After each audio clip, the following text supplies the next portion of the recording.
We included cover crops in our 2017 trial because it was very much a hot topic at our summer meeting last year.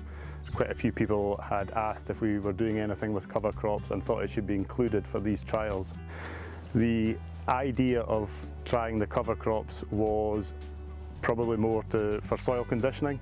We thought we had a low-lying, wet, heavy area of the field, and if we had cover crops in that area and left them all winter, then we would condition the soil. It would be easier work in the spring and possibly a bit drier. In the springtime, we ploughed in the cover crops probably about 3 weeks before we planted the potatoes. There was quite a bit of a difference between the untreated plot and the plots with the cover crops in them. Noticeably a lot more root structure in them. They were easier worked and they were considerably drier than they would have been. We had 3 different types of cover crops in and 1 untreated area.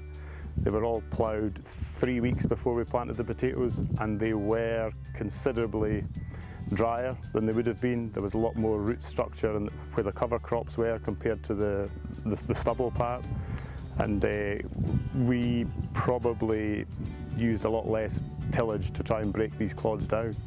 We planted the cover crops in the first week of September, straight into some stubble.